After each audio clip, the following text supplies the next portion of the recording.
Hola a todos. Esto es Soberanía Ciudadana. Somos soberanos. Y hoy les adelantamos todo cuanto vamos a tratar en esta radio incipiente de Soberanía Ciudadana, en que estamos transmitiendo todas aquellas cosas de máxima prioridad y de máxima preocupación para la ciudadanía en general, para toda la ciudadanía española, entendiendo en ella todos los segmentos de los cuales nos ocupamos: los exilios por el comunismo, los emigrantes retornados, los estudiantes, los trabajadores libres y la ciudadanía real soportante, aquella que es la nación española, que hace economía, y aquella sobre la cual se erige de manera infecciosa, todo este sistema corrupto.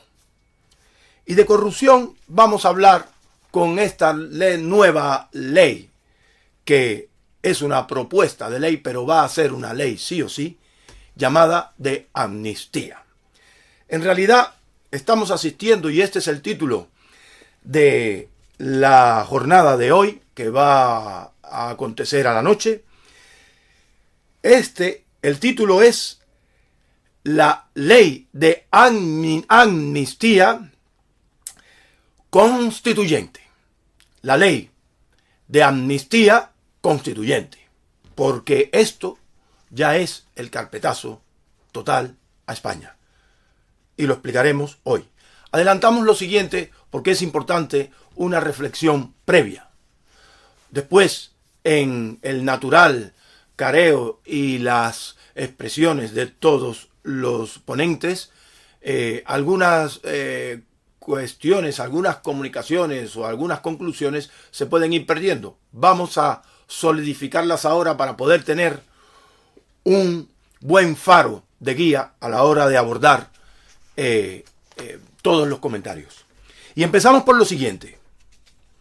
Todos y cada uno de los gobiernos en España, no hablamos de los gobiernos de España, hablamos con propiedad en soberanía, los gobiernos en España han sido los causantes y los culpables de que se llegue a esta situación. Todos y cada uno le han dado a los nacionalistas, sinónimo de comunismo, ni más ni menos, le han dado todas las prerrogativas habidas y por haber, y ellos, de manera calculadora, han instrumentalizado todas y cada una de las legislaturas en España para ir desembocando poco a poco en la ruptura final. Ha sido un plan calculado. Los idiotas de la Moncloa, uno y otros, le han dado todo tipo de facilidades, y los otros calculadoramente han hecho un plan a largo plazo que hoy por hoy estamos viendo los nefastos resultados. Tenemos en España ahora mismo, en este justo momento, un ejecutivo en funciones. Ejecutivo en funciones que técnicamente no puede legislar y sin embargo legisla. Presenta una propuesta de ley, ya, que va a ser ley sí o sí. Sin ser un ejecutivo real, sin ser un gobierno, sin ser una legislatura oficial. Mira qué sencillo, fíjense qué sencillo que en el propio estatuto del Congreso de los Diputados se instrumente claramente una medida que para poder legislar o para poder hacer proposiciones de ley tiene que haber una legislatura legal, o sea, una legislatura reconocida, un gobierno. Pero como ellos, la ley, y de eso hablaremos más adelante, realmente es un instrumento caótico a sus intereses según les convenga, pues entonces han articulado toda una maraña insostenible en este régimen político, que es lo que produce este desafuero a todas luces absurdo para el resto del mundo. Entonces, ante este grupo de poder llamado PSOE, que legisla sin ser gobierno, tenemos un constitucional que es un fantoche. Son élites fraudulentas. Son Todo el mundo sabe en el estereotipo que están impuestos por los partidos políticos, mayoritariamente por el PSOE, está politizado. Ya de por sí, ya lo dice todo de la corrupción. Pero además son élites, élites que viven en esa parcela del poder que es el Tribunal Constitucional. Y nunca, jamás se mojarán lo más mínimo por España. Eso que están haciendo los españoles de salir a la calle ahora, ellos son contrarios a ese acto heroico y valiente. Y un acto heroico y valiente que no lo secundan en realidad los partidos políticos. Tenemos a la supuesta ala de la derecha, que está también en la calle, pero está en el mercadeo político. Porque los vemos gritar detrás de los ciudadanos sí o sí, o intentando hipotecar aquellas actividades espontáneas de la ciudadanía de protesta ante esta nefasta ley, y resulta que son incapaces de articular sendas interposiciones ante el Tribunal Constitucional, ante la Haya, etc. No hacen nada. Están comportándose como partidos atrápalo todo, concepto politológico degenerado de aquellos que son electoralistas. Eso es lo que está pasando hoy. Y por último, una prensa oficialista que es cómplice. Alguna prensa independiente y sobre todo las redes sociales son las que están dando la cara para informarnos de verdad, pero la prensa oficialista está ocultando todo y está facilitando la vía al PSOE hacia la constituyente. ¿Por qué? Porque, señores, no es Pedro Sánchez por el poder, es el PSOE por sus objetivos. La gente está muy equivocada. Cree que en este momento tenemos a un pelele o un fantoche o a un sin límite de ninguna clase en la Moncloa que arruina a España y destruiría materialmente a todos los españoles por tal de regir él en el poder. No es así. No es así en realidad. Claro que es lo que vemos, pero en realidad es el PSOE que está a las puertas de sus objetivos históricos, de la constituyente.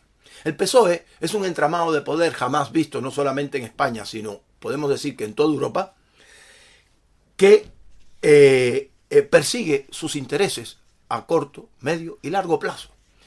Si Pedro Sánchez estuviera en este momento poniendo en peligro el más mínimo atisbo de los objetivos del PSOE, Pedro Sánchez desaparece de un plumazo. Ténganlo absolutamente por seguro, porque es así.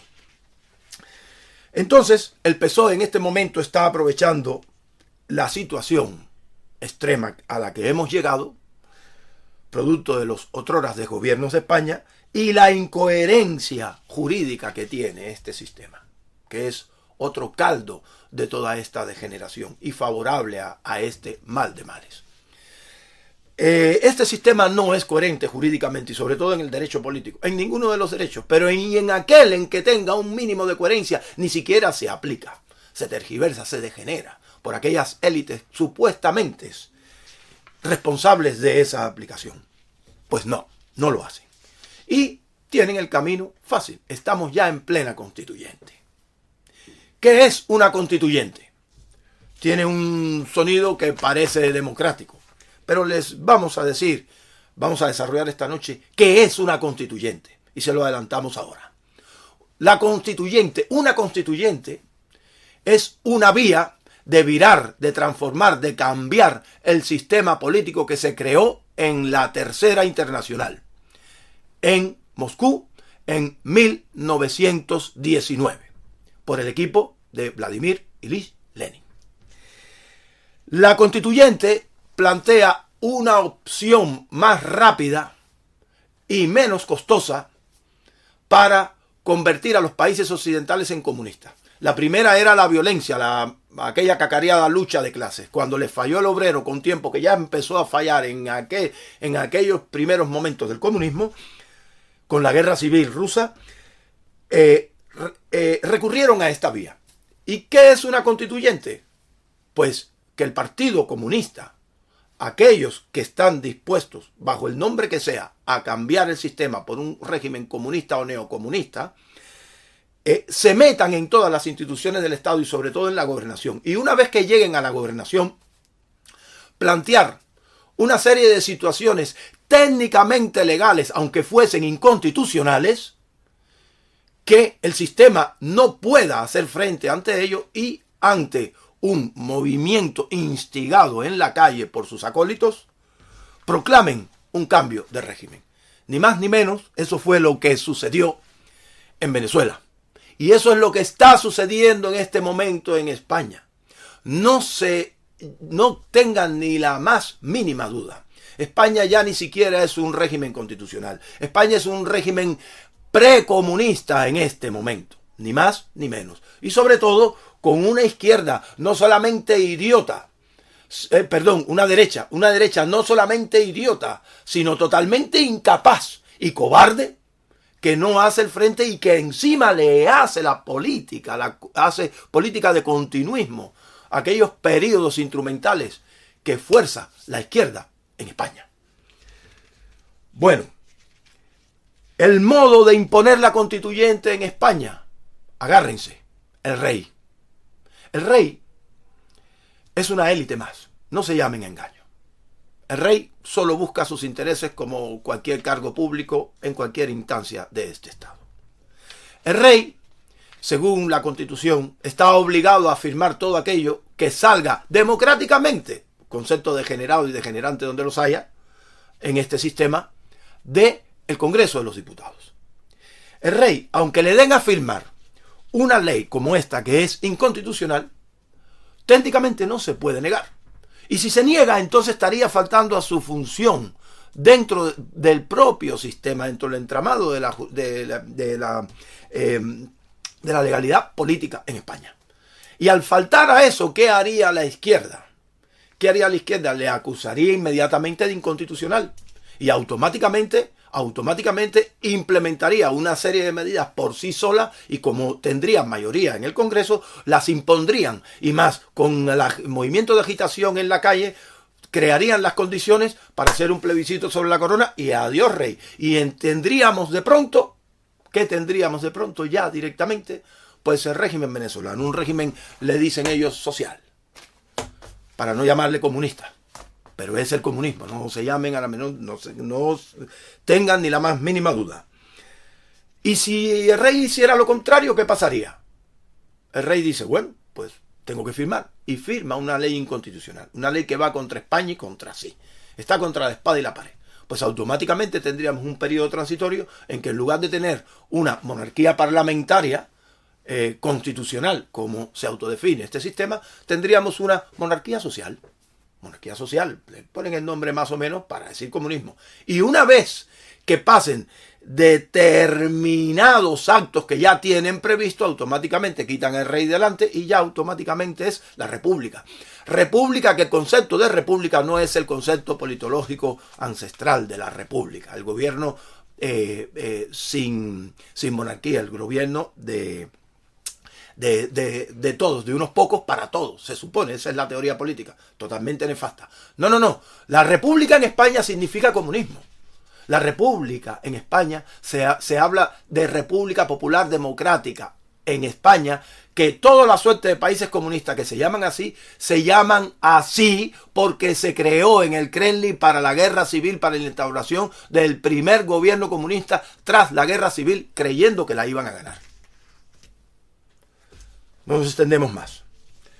Bueno, esa es la parte del rey. Pero volvamos al PSOE. ¿Quién es el PSOE? ¿Quién es el PSOE? Todo el mundo dice, ¿un partido político? No, se equivocan. El PSOE no es un simple partido político.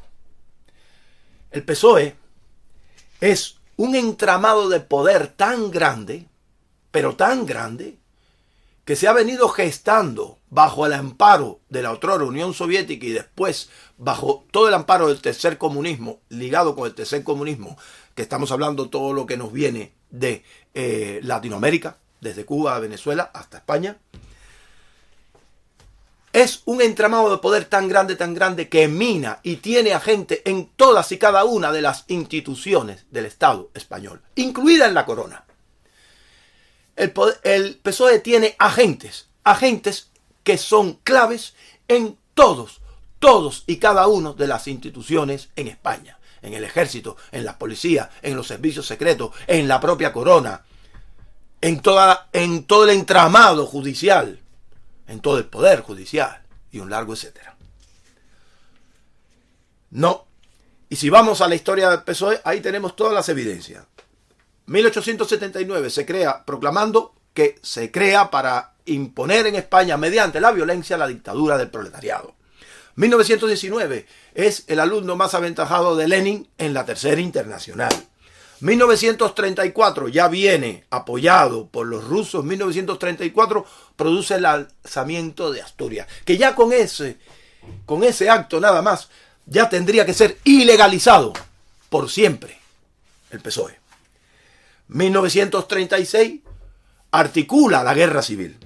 1936 articula la guerra civil, un plan que ya venía otrora largo tiempo preparado en el Kremlin para sovietizar a España.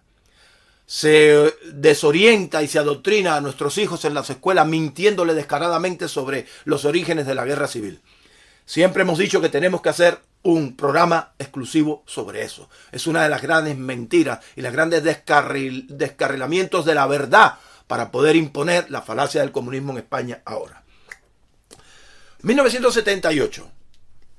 Esta constitución falaz donde los haya con el concurso de los comunistas, que ya dijimos por qué y lo repetiremos por qué es falaz, el PSOE no la quiso, porque quería el contrasistema, pero de pronto se dio cuenta que quedaba y se metió en el ajo a última hora.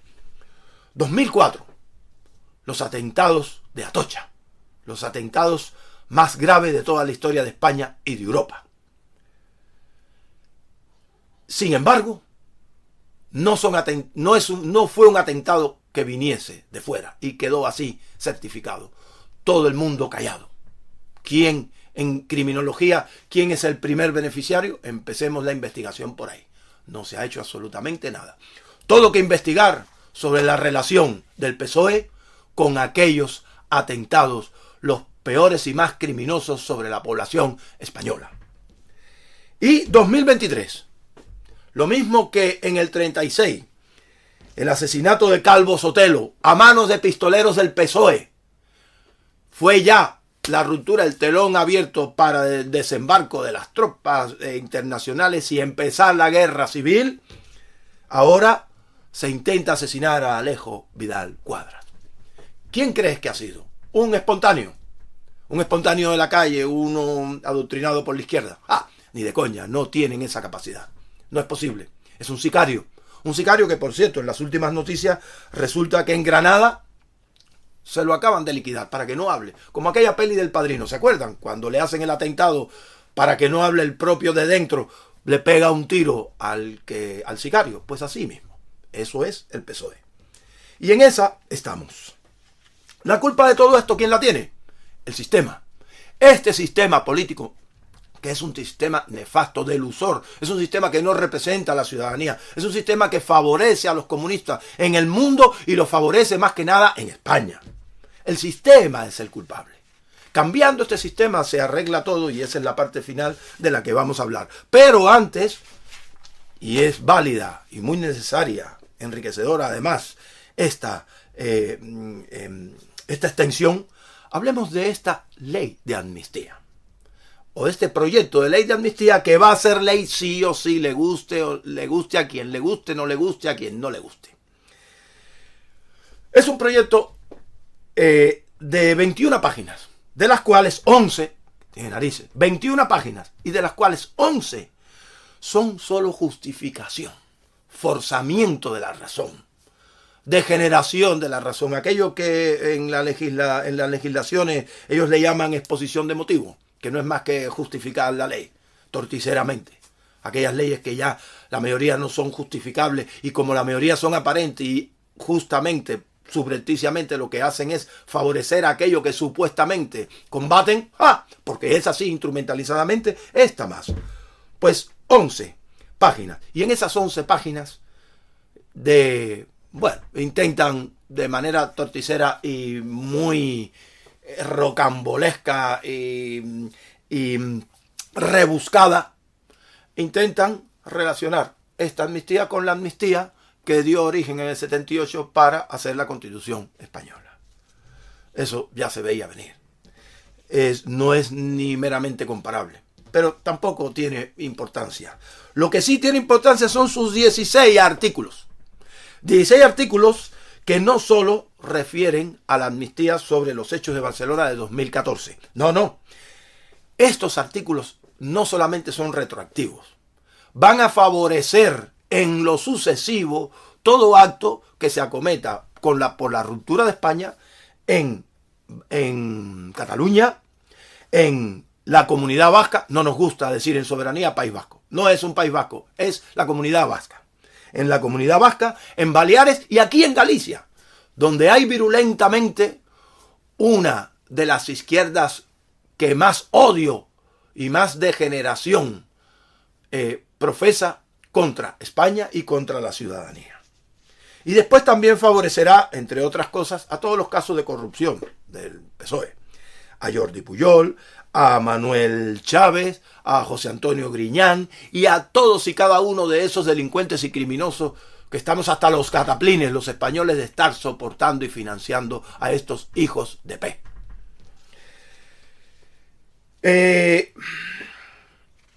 Todo el mundo habla ahora de este mamporrerismo de esta ley.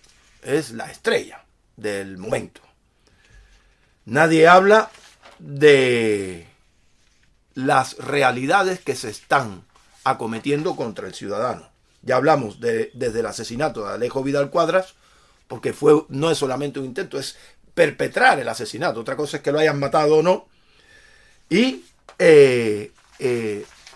unas situaciones que está conllevando, que ya es de índole económico y fiscal, donde se están cebando sobre los actores productivos, sobre todo la base. La izquierda siempre ha necesitado la pobreza y ha necesitado destruir aquel tejido productivo que le es contraria. Dejar para el final a la gran empresa y al final proclamar las nacionalizaciones, que esa es la hoja de ruta de una constituyente. Siguen el manual de Venezuela. Y en este momento están intentando exprimirnos lo más que puedan para darle 15.000 millones de euros a Cataluña, al Puigdemont ese, al Pokémon ese, a cabeza de trapo ese. Bueno, los efectos de esta ley son los siguientes. Lo primero es que ya esta ley, cuando salga aprobada, ya se carga el pilar fundamental de apariencia de este sistema, que es el Estado de Derecho. Este sistema tiene varios pilares en los que se basa. El Estado de Derecho, la libertad económica y un largo etcétera. No entraremos ahí porque vamos a centrarnos en el Estado de Derecho, que es el primer pilar, la primera pata que rompen para que se empiece a desplomar. ¿Qué es un Estado de Derecho? Vale, empecemos por esa mentalidad. Un Estado de Derecho es aquel en que la ley, la norma, sea propuesta, elaborada y sentenciada con el concurso de los ciudadanos. ¿Verdad que no, Hace mucho tiempo que España no es entonces un Estado de Derecho. Un Estado de Derecho es aquel en que haya igualdad ante la ley, como dice la Constitución. O sea, si yo interpongo contra una institución un pleito y el Estado interpone el mismo pleito contra esa institución o contra un ciudadano, tiene que ser aceptado a trámites por los dos, ¿verdad? Pues ni de coña. Al Estado lo aceptan todo.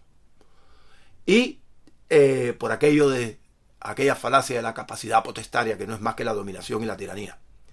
Y al ciudadano no se lo aceptan, se lo deniegan. No es entonces un Estado de Derecho. Después, para ser iguales ante la ley, habría que recurrir al problema de la renta y a la intervención de grupos interesados gremiales, como el Colegio de Abogados y Procuradores, entre muchos otros, donde no somos iguales ante la ley. En realidad tendremos una calidad de justicia, que es otro de los preceptos, la calidad de la justicia, según la renta, según nuestro bolsillo. Si no tenemos un duro, olvídense, porque a fin de cuentas la asignación de abogado y procurador gratuito no es más que una apariencia para justificar el sistema, para decir que la justicia funciona, pero es una gran mentira y una gran falacia. es una gran mentira y una gran falacia. Ni te atienden ni nada, porque además esos propios abogados interesados están interesados en sus propios casos del mercado, donde cada tramo lo cobran a 600 y a 700 euros y es un suma y sigue, y se enriquecen con eso. Así que, ¿a quién le van a dar justicia gratuita? No existe en España. No somos iguales ante la ley. Después está el imperio de la ley. El imperio de la ley significa que la ley se aplica indefectiblemente sí o sí, sea quien sea. Sea el pobre de la esquina, o sea el Estado, o sea el propio rey. En España ni de coña, ¿verdad? A nosotros los de abajo se nos aplica todo. Todo. E incluso en aquellos preceptos que no sean favorables se tergiversan. En realidad, por parte de los supuestos veladores y aplicadores de esa ley, se tergiversan y se prevarica. Sin embargo, el Estado puede hacer absolutamente lo que le dé la gana. No la aplica. Pasa por alto. Nadie le obliga. Entonces, tampoco es indefectible, tampoco estamos en el imperio de la ley. Y los derechos grupales e individuales, reconocidos en el régimen, en todo el régimen legal,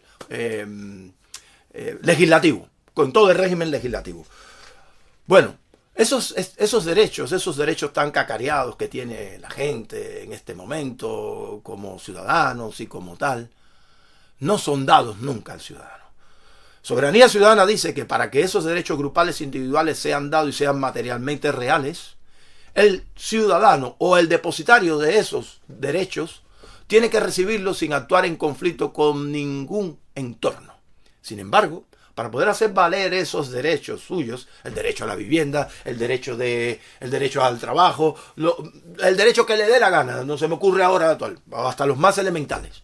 Para hacer valer esos derechos, usted tiene que actuar en un conflicto total, en una guerra campal contra todo el medio. Y el primer sujeto contrario a sus derechos son los supuestos los supuestos veladores de la aplicación de tales derechos, el mismísimo Estado, que es el primer contrario que usted se encuentra en la existencia política de este sistema. Pues no. La solución, ahora todos están idiotizando con Montesquieu. Montesquieu, Charles Louis de Secundan, barón de Montesquieu, un pensador, le llaman así, que murió en 1755, mucho antes de la Revolución Francesa. Y un pensador que sacó un formulismo que es un teoricismo, como lo definimos nosotros, de aquello de la diferenciación de poderes y la compensación entre unos y otros como garantía de funcionamiento de un Estado democrático, democracia representativa, que no es una democracia. ¡Ja! Ya hemos dicho por activo y por pasivo y volveremos a hacer un programa sobre la gran falacia de Montesquieu. No lo hizo con mala intención, el problema es que no es suficiente intelectualmente, es defectuoso intelectualmente. Va contrario a la naturaleza del hombre. Lo que estamos asistiendo en la aplicación de esas supuestas división de poderes es que hay un contraefecto, un efecto totalmente ligado a la naturaleza individual y conflictiva del hombre. Y lo que hace es que los poderes se parcelizan y el Estado fraccionado se comporta como un cártel y ese cártel es todo uno solo. Y hagan lo que hagan por la tal cacareada de la división de poderes, nunca se va a lograr ninguna garantía de un régimen representacionista como este régimen constitucional. Ni de coña. No. Olvídense de Montesquieu y olvídense de la división de poderes. ¿Cuál es la solución entonces? Muy sencillo. La democracia. La única que existe. La que todos los regímenes autoritarios y representacionistas invocan y la que nadie aplica. Porque si no, todos se van para su casa. Porque el sujeto fundamental de gobernación, de mandato, el verdadero mandatario son las bases sociales porque es el 50+1. Y se acabó la historia. Y con el 50+1 en España ahora mismo se le pregunta, ¿quieren que haya amnistía en Cataluña? 50+1. No, a tomar por saco Puigdemont y la madre que lo parió. Mira qué sencillo. ¡Ja! ¿A que no? Porque se les rompe el negocio a los de arriba. Por eso hemos creado Soberanía Ciudadana. Y esto es soberanía ciudadana, el mandato desde abajo. Ya hablaremos de todos los principios de la soberanía ciudadana, pero les adelanto que es la única solución posible de profesionalizar el ejercicio del poder, la política dada como derecho al ciudadano. Y para eso tenemos todas las aplicaciones sabidas y por haber, para que todos los ciudadanos de España, los 45 millones de españoles, gobernemos desde la Moncloa. Esto es soberanía ciudadana. Y nos vemos hoy a la noche en este programa de radio incipiente de nosotros, los soberanos, nosotros, los de abajo. Gracias a todos y reciban un fortísimo abrazo.